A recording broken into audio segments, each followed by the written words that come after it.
All right, what is going on in boxing world? So we have to talk about what happened this weekend. All right, a lot of thoughts. Okay, a lot of thoughts. Let's go ahead and start by um Callum Smith. Great fight, and I think David Benavidez is in line to fight him instead of fighting Bivol. The winner with Bivol and Beterbiev, because I think honestly, um, Your Excellency, he wants to probably see the trilogy. And my quick thoughts about that is I think they should leave it as is. I think Benavidez really needs a crack at Bivol or Beterbiev, but man, Callum Smith, man, he made a good statement.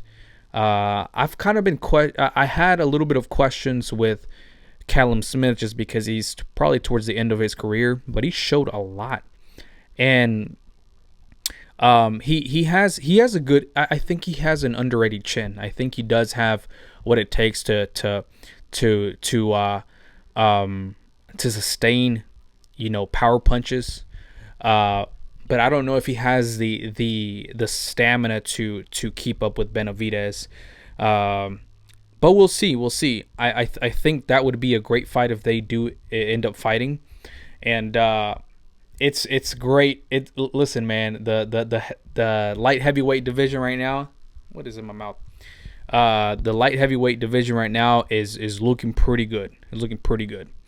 Let's move over to the next couple of fights that I want to talk about. I'm not going to talk about every single fight, but the next fight that I want to talk about is Bakoli versus Parker. I thought it was going to be more rounds, and I wasn't shocked of what happened. I mean, Bakoli had a fight, in May scheduled, but I don't think he was in camp like he should have been. Parker did what he needed to. Probably had a great camp, and Bakoli just didn't seem like he was ready for the fight. But again, I mean, no excuses. I mean, you take the fight, you gotta show up.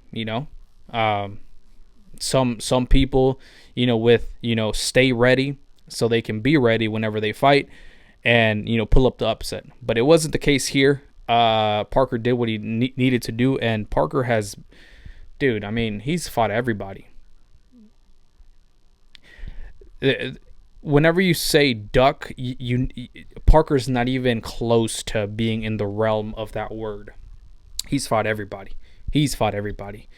And so I think Bakoli will be better and will come back stronger. But Parker was just on his game, man. He looked heavy. He looked heavy-handed. He looked like every punch was with bad intentions. It was a great night for Parker. I mean, easy money, 2 rounds, easy. He didn't have to deal with much coming back because, like I said, Bakoli just didn't seem like he was ready. But it is what it is. Now moving on to Shakur Stevenson versus what's his name? I forget his name. But basically, there was a lot of memes going around because he is an electrician. You guys don't know that, but sometimes, or not sometimes, a lot of the times, all of these boxers that are moving up in the ranks, they're only getting paid, 20, 30,000 per fight, if any, right? You start making real money once you create a name for yourself, or if you're marketable, you get into the millions. But even then, some recognized champions, I think some of them still make anywhere from that 300 to 800,000, which after taxes and everything taken out, it's not much for risking their lives up there. But yeah, he's an electrician. The story goes that he was at work, Monday, Tuesday, and then he got the call. He flew in. And then the first few rounds, I thought he was gonna do good. And listen, I'm not trying to be a hater at all. I'm not trying to be a hater, but Um, it's hard watching Shakur Stevenson fights, just because you know how much he talks on Twitter. Like, the amount of talking that he does in Twitter should reflect what you do in the ring. Yes, he might have, softer hands that get, injuries, a lot more, but you need to show up on the fight. And when I say show up, you need to make like a statement. It took him, for his level, it took him more than what it should. Okay. But again, he's not a power puncher, so it is what it is. I always want to watch Shakur Stevenson fights, but then every time I see him fight, I'm reminded on why I don't want to see his fights, because they're just not exciting. They're just there's no. I mean, it's like he makes you miss. Like, he's great defensively. Like, he's a genius defensively. Sometimes a punch comes, he jumps, like 5 feet from it. Like, it's impressive. He's got some reflexes. But the thing is, he doesn't make you pay. And then if he does, he doesn't follow up. So it's like he's just always wanting to be on the safe zone. And that's just not exciting for boxing, for the boxing analysts that love that, sure, we appreciate that, but we also want to see something coming back, right? But I mean, he's calling out Tank Davis, and to be quite honest with you guys, it's two different styles, but I don't think it's gonna end on a knockout, and it's gonna be in Tank's favor. I mean, Shakur doesn't have the power or the pop or anything, where Gervonta Tank Davis is not going to respect any of this power coming back, if they even fight. I don't think they're going to ever fight, just because of promotion, ego, thing like that. It's just, I don't think it's ever going to happen. But if it does happen, I think it's like skill for skill and IQ. I think Shakur is above Tank, but just the ferocity and just the will of wanting to get your opponent out of there, it's all Tank. It's all Tank. But you guys let me know how you guys felt about that fight. Now let's move on to the main event. Let's see. Oh, no. Bro, how did I almost forget about Vergil Ortiz versus Madrimov? I mean, I don't know if you guys have seen a clip where the guy is...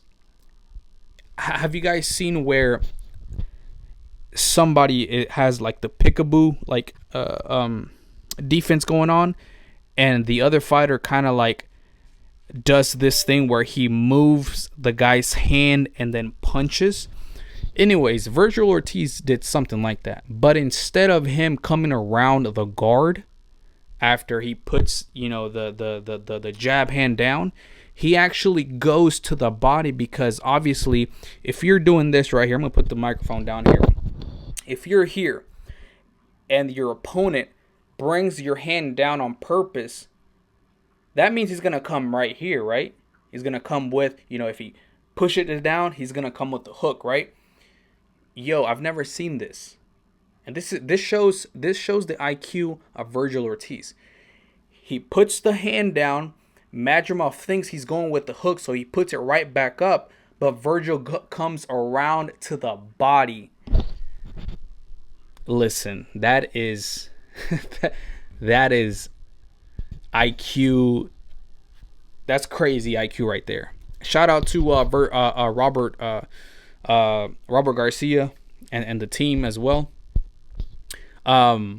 Great fight. It showed the IQ. It showed. I didn't realize how big Vergil Ortiz. I keep wanting to say Virgil Hunter. I didn't realize how big Vergil Ortiz was in the 154 pounder.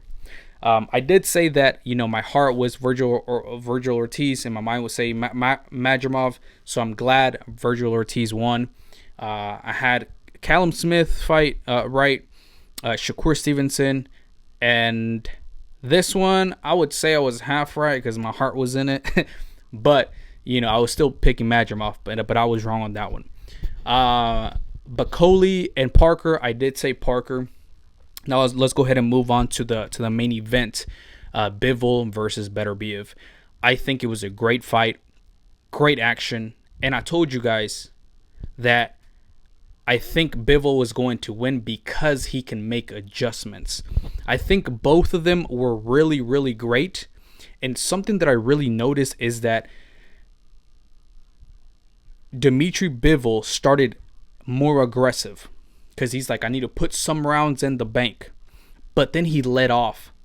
And he was making it seem like Beterbiev was getting the best out of him. And it looked like Beterbiev was going to get to it and maybe get a late knockout. And then around 6 and 7, or I think it was round 7, Dmitry Bivol switched to being the boxer he is. In and out, making you miss. Up to like 5-6 punch combinations. It was insane. Dmitry Bivol deserves to be probably top 3 pound for pound, to be quite honest with you guys. The fact that he was able to beat Canelo and now Beterbiev is crazy. It's crazy to me. I don't think it was a robbery. I had Bivol. This was my actual live reaction after the fight. I was like, it's either a draw or Bivol, because I think Bivol did a lot more adjustments in the fight. You guys let me know what you guys think. Let me know what you guys think if he should fight the trilogy, fight Benavidez, or if he should fight Canelo Alvarez at 168, because he wants something that excites him. He doesn't just want to fight at 175 for nothing, right? Well, now he's all for all his belts, but he wants to be undisputed in another weight class. I believe Canelo still has all the titles. Correct me if I'm wrong. But great fight, great battle knocks, great night of boxing. Really, really great. But yeah, let me know what you guys think. Let me know how you saw the fight, how you scored the fight. Let me know what you guys want to see. Anyways, appreciate you watching. We'll see you guys in the next video.